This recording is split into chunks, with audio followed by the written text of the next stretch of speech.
Hey, welcome back. So around about this time last year, we took Stephanie, we cut her apart, we dismembered her, but then we put her back together again. Look, she's fine, living her best life as a zombie. Today we're going to continue our experimenting. I mean, it's all just for science, right? It's for science, and science is good. Gonna continue our experimenting on Lego mini dolls. We're going to make some cursed mini dolls. They're going to look cursed. And the reason that mini dolls in particular look cursed when you mess about with them is because they are... Well, mini dolls are humanoid in shape, unlike the minifigures, which are just these square blocky things.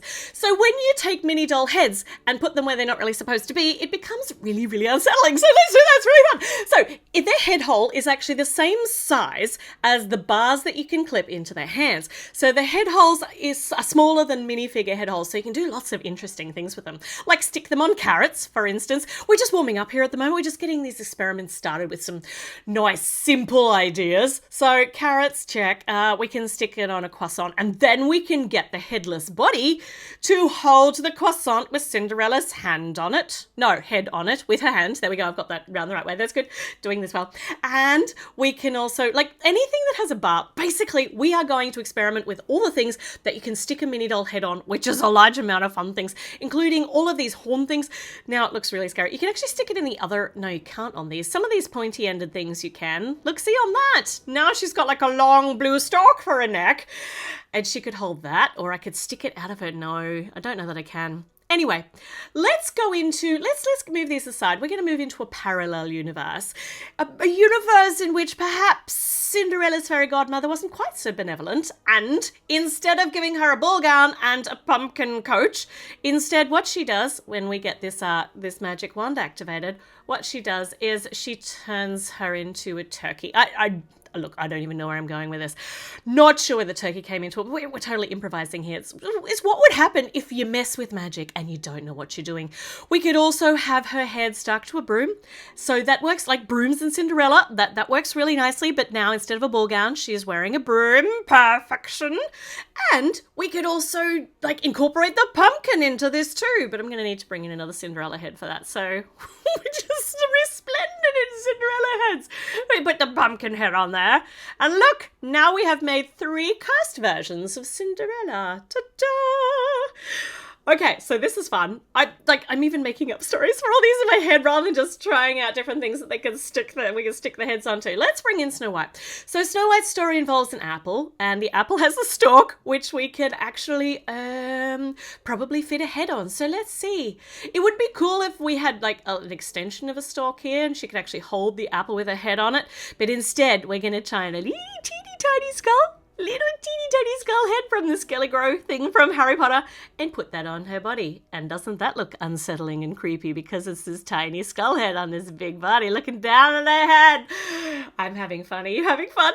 Ariel! It's time for Ariel! So we've got 2 different Ariels. I'm a little bit manic today. Sorry, it happens. So say the 2 Ariels are a little bit like something like we get their best friends. They're two different flounders, and then something went wrong with the magic and it melded both of their bodies together. So we get, if we use one of these little studs with the holes in it, we can then connect Flounder to Ariel's body. See, now it's just like this extender yellow neck, and we can do the same thing with a live action version of Ariel too, with her slightly creepy looking white flounder.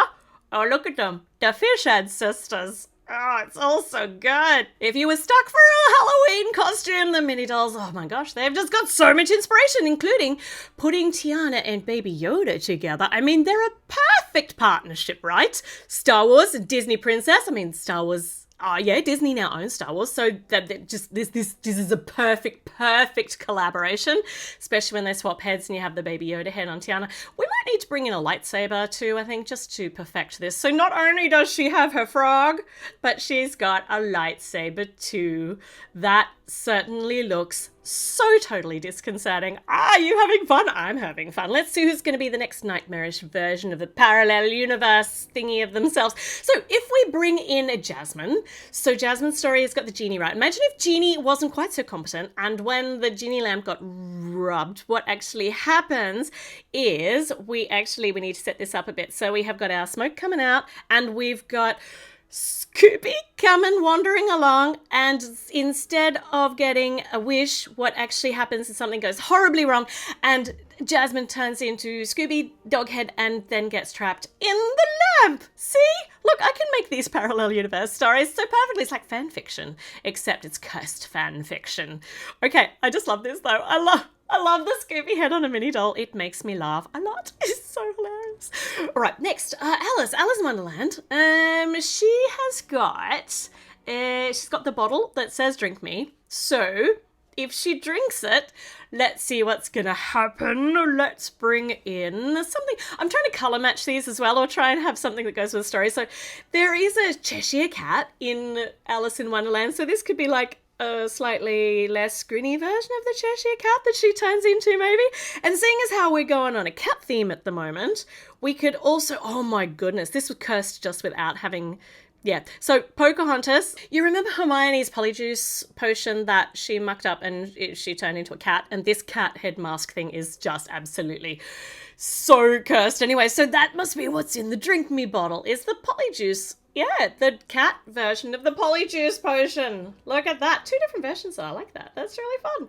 All right, next up, if we get Ursula out, because Ursula, who cannot even speak about today, Ursula is messing, I mean, she's messing about with magic powers. You can't possibly get it right from the first time. You've got to practice and things have to go wrong. So this is one of those versions where it went wrong. And you can actually put heads on teddy bear arms. So this is perfect. So now she's a teddy bear head and we're going to bring in, yeah, okay, so done some more body melding. We've got Ariel's head left over from when she turned into the flounder body.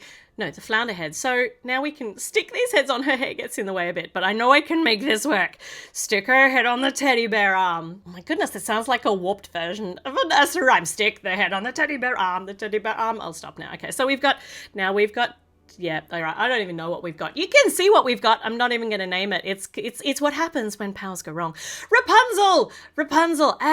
Okay, so this is a hobby horse. And if you would like something that looks slightly disconcerting, what we can do is take Rapunzel's head off and we can swap her head with a hobby horse head, which is quite frankly nightmare fuel, and we can put her head on the stick and then she can hold her head on the stick, which is a favorite theme of mine for this particular experiment. Can she hold the stick? Come on, how hard can it be? There we go, look at that. And now it looks like I'm running out of descriptors because it's all just incredibly wrong. Maybe she should be looking that way. No, definitely look that way. Look away from what has happened. Look away from the horror. Aurora has been sleeping. I don't know. I honestly don't know what to do with Aurora. Let's just let's give her some sort of control over her life because she spent far too long sleeping. Now she gets to be a goblin. I'm sure she's quite happy with that. I just love how we can stick this goblin head on and it's the flesh tones match and it's so good. I think that we might give her a bit of a hobby collecting heads. So we've got a head in a glass jar here. Pretty sure it's Mulan's. And it's one of the new versions of the heads too. So it looks even more cursed when it's like slightly magnified inside the jar. She's not going to be able to stand up holding this very well. So I might just pop her head in a jar on the ground. No, I don't need that then if I'm going to put it on the ground. There we go. And so that she has something for lopping heads off, we need to give her a mighty nice big notched sword cleavery thing. I mean, so she can go out and live her best alternate universe goblin life. Nice work, Aurora. I like this for you. Oh my goodness. All right, Belle, I'm running out of ideas here. Belle is, I've got a rubber ducky, so you know what? We're gonna make her a rubber ducky head. I don't even know how I can fit this in with her story. I mean, there's not a lot of rubber duckies in Belle, like in Beauty and the Beast stories. Maybe I should have put like Beast's head on Belle's body. That would have been pretty cool. But I didn't do that. But the reason that I don't really care what happens with her body is because I've got some plans for her head. We're going to muck about with some of the plant stalks. So if we put this on here, now she looks an awful lot like a spider bell, but we can also do better than this. We can extend some of these prongs with these things. And then if we just put them on the bottom, I'm just riffing here and seeing how we go. So we can put 3 of these on. That's going to make like extender tentacles. And speaking of tentacles, we actually have the brown thorny oh, that would have gone better with Aurora's story, right? With, for the tower. But that's fine. It's fine. It's fine. It's fine. It's fine. There are roses, so these can be like the rose bush things from Belle's story. I knew I could tie this in somehow, but it's just a little bit, it's just the thorn part. So we need the third little tentacle-y thing on the back. They're not tentacles, they're thorn branches, brambles. Look at that. Oh my gosh, that is just something that you're going to be seeing in your dreams tonight.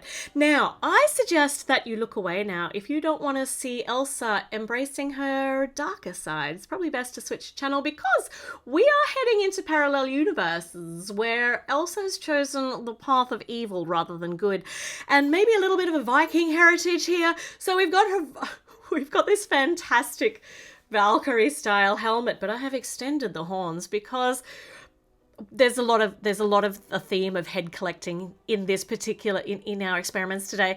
But I suspect that what happened is Olaf may have just pinged her off one time too many, so now he is an Olaf icy pole.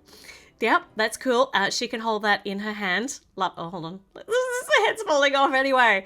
It's all about heads today.